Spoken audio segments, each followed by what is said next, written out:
যে ডাকসু নির্বাচন অনুষ্ঠিত হয়েছিল, আমরা ছাত্র অধিকার পরিষদের পক্ষ থেকে প্যানেল দিয়েছিলাম।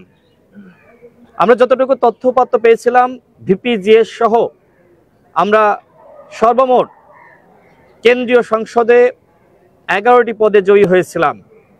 কিন্তু ওই ডাকসু নির্বাচনের ফলাফল ছিনতাই করা হয়েছিল।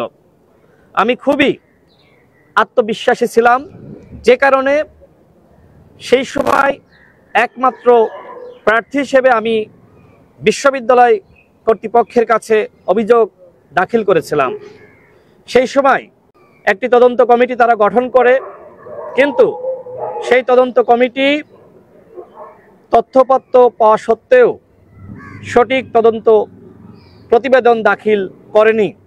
এরপরে যখন শিক্ষার্থীদের আন্দোলনের মুখে একটি সফল গণঅভ্যুত্থান রচিত হয়, আমি আমার যে অভিযোগপত্র ছিল সেটার লিগাছি ধরেই আমি আবারও আরেকটি অভিযোগপত্র ঢাকা বিশ্ববিদ্যালয়ের বর্তমান মাননীয় উপাচার্য বরাবর দাখিল করি। তিনি পরবর্তীতে ঢাকা বিশ্ববিদ্যালয়ের বর্তমান ট্রেজারার স্যার তার নেতৃত্বে একটি তদন্ত কমিটি গঠন করেন।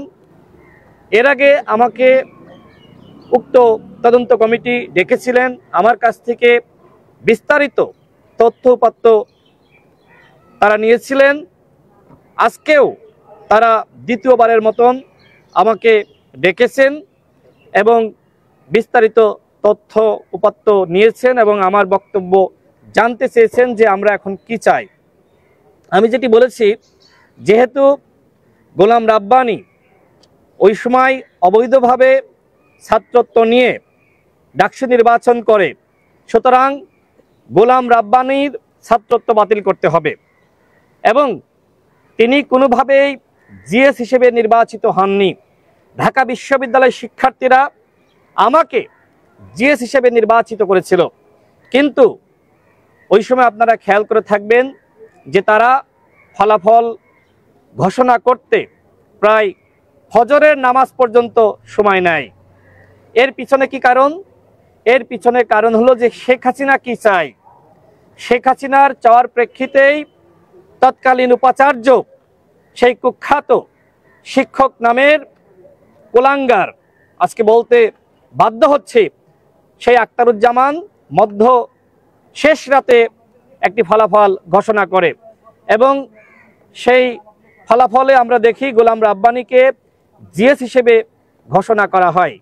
যেহেতু আমি ভুক্তভোগী, আমি নির্বাচিত হওয়ার পরেও আমাকে মূল্যায়িত করা হয়নি, যে কারণে আমি বিশ্ববিদ্যালয় প্রশাসনকে জানিয়েছি ছাত্রলীগের যারা অবৈধভাবে ভর্তি হয়ে ডাকসুতে অবৈধভাবে ঘোষিত হয়েছে, অবশ্যই তাদের পদ বাতিল করতে হবে। আমি যেহেতু ব্যক্তি হিসেবে আমি নিজে ভিকটিম, সেই জায়গা থেকে আমি গোলাম রাব্বানীর এগেইনস্টে আমি অভিযোগপত্র দিয়েছি, তার ছাত্রত্ব বাতিল করতে হবে এবং একই সাথে তার জিএস পদ বাতিল করতে হবে। এবং যারা এই ঘটনার সাথে সম্পৃক্ত, সেই কুখ্যাত উপাচার্য আখতারুজ্জামান সহ যারা 19 সালের ডাকসু নির্বাচনের কারচুপি এবং ছাত্রলীগের প্যানেলকে জিতিয়ে দেওয়ার সাথে জড়িত ছিল, তাদেরকে শাস্তির মুখোমুখি করতে হবে।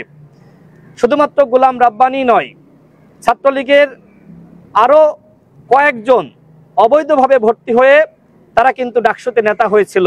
সুতরাং তাদের পদও বাতিল করতে হবে, ছাত্রত্ব বাতিল করতে হবে